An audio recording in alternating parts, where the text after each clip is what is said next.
আসসালামু আলাইকুম ভিউয়ার্স, আশা করি সবাই ভালো আছেন। তো আজকে প্রায় দীর্ঘ 7-8 মাস 9 মাস পরে ভিডিও করতেছি। তো আসলে কিছু বিষয় সবাইকে জানানোর জন্য, অবগত করার জন্যই আসলে ভিডিওটা করা। তো কথাগুলো সবাই মনোযোগ দিয়ে শুনবেন।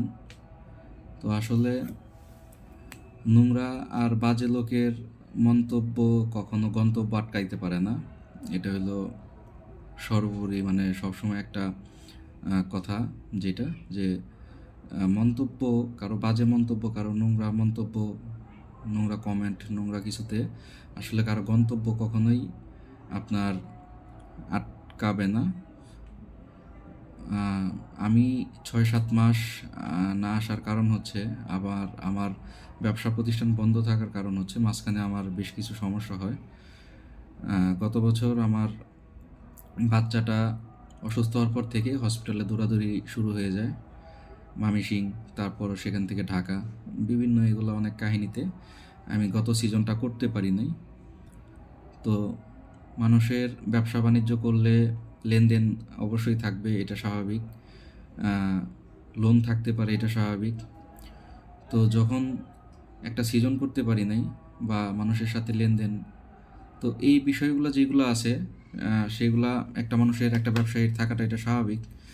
তো সেই স্বাভাবিক দিকটাকে আছে না, আপনার আশেপাশে কিছু মানুষ থাকে যারা আপনার সবসময়, মানে আপনি উপরে উঠতেছেন, এই উপর থেকে আপনাকে নামানোর জন্য যত চেষ্টা আছে, যত শয়তানি আছে, যত অপচেষ্টা আছে, সেটা আপনার সবসময় প্রতিনিয়ত করতেই থাকে। আপনি ভালো করতেছেন, আপনাকে কেউ সহ্য করবে না, আপনাকে নামানোর চেষ্টা করবে। আর যাদের সাথে লেনদেন ভাই, তাদের সাথে সবসময় কথা হইতেছে, কথাবার্তা চলতেছে, যোগাযোগ আছে, কোনো সমস্যা নেই। কিন্তু থার্ড পারসন কিছু কুলাঙ্গারের বাচ্চা আছে, শয়তানের বাচ্চা আছে, এরা জন্মের ঠিক নেই। এরা আপনার বাজে কমেন্ট করে, মন্তব্য করে, বিভিন্ন ধরনের বিভিন্ন কিছু। তো এদের কাজই ভাই শয়তানি করা। তো শয়তানের কাজ তো শয়তানি করা, শয়তানি করতেই থাকবে, এটা তো স্বাভাবিক। মানে আমার কাছে যদি কেউ কোনো কিছু আমার সাথে পাওনা দাওনা থাকে, সে করে নাই, তার সাথে আমার যোগাযোগ হইতেছে, করছে কে? একটা থার্ড পারসন, শয়তানের বাচ্চায়। তো এ হচ্ছে বিষয়। তো এখন বেশ কিছু আপডেট নিয়ে কাজ করতেছি সামনে আপনাদেরকে দেওয়ার জন্য। তো আগে আপনারা যেভাবে আমাকে সাপোর্ট করছেন, তো এখনও আমাকে ওইভাবে সাপোর্ট করবেন। আর এখানে আরেকটা কথা হলো যে, যারা আসলে বোর্ড নিয়ে, আমাদের যে সেক্টরটা, এটাতে যারা বোর্ড নিয়ে কাজ জানে না যারা, তারা আপনার কাছ থেকে একটা বোর্ড কিনছে, কেনার পরে দেখা যায় যে কোনো না কোনো সমস্যা হয়েছে, আপনাকে নামে নিয়ে দুর্নাম শুরু করে দেবে, আসলে সে কাজই জানে না। তো এরকম অনেক পার্সন আছে যারা বাংলাদেশে এক পিস সার্কিট কিনে, এক পিস পিসিবি কিনে, তারা এই কাজগুলা বেশি করে থাকে আর কি। যে এখানে যদি 1 টাকা কম পায়, কেন কম হয়েছে সেটা না দেখে সেখানে দৌড়ায়। আবার একটা করে পিসিবি নেওয়ার ধান্দায় থাকে। মানে এটাকে খারাপ কোনো কিছু বলতেছি না, পিসিবি গাইতে নিয়ে করবে, এটা সবাই ম্যানুফ্যাকচারার আইগা যাক, এটা নিয়ে কোনো সমস্যা নেই আমার।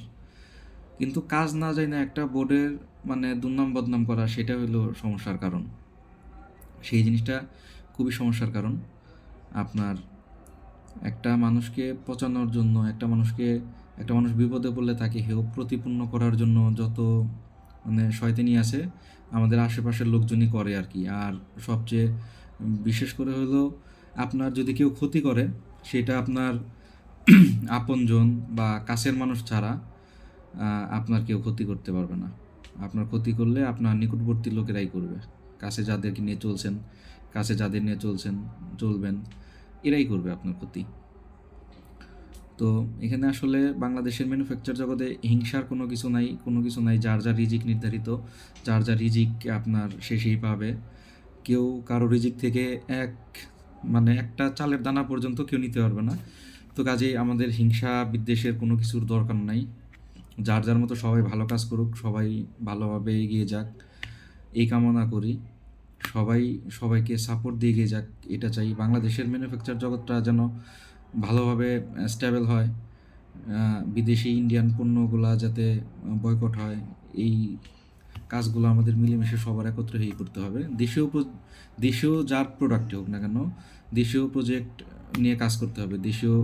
আমরা যারা ম্যানুফ্যাকচার আছি, দেশীয় আইপিএস যেগুলো আছে, আমরা দেশে আইপিএস যারা এত বছর যাবৎ বানিয়ে আসতেছি, বিভিন্ন সার্কিট নিয়ে কাজ করতেছি, বিভিন্ন প্রজেক্ট নিয়ে কাজ করতেছি, আমাদের সকলের একত্রিত হয়ে কাজ করতে হবে। এটাই হলো মুখ্য বিষয় আর কি। তো ইনশাল্লাহ গত সিজন করতে পারি নাই, মানে আমার এত বছরের ব্যবসা থেকে গত সিজনটা আমি করতে পারি নাই, এটা খুবই দুঃখজনক আমার জন্য। আর ইনশাল্লাহ এই সিজনটা সবার সাপোর্ট আশা করতেছি।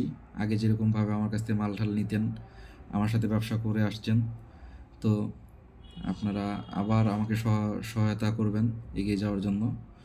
আপনাদের কাছে দোয়া চাই আর কি, যাতে আমি আমার যেই গত বছরের যে গ্যাপগুলো আছে, ঝামেলাগুলো আছে, এগুলো যেন আমি তাড়াতাড়ি কাটায় উঠতে পারি। তো সবাই আমার জন্য দোয়া রাখবেন।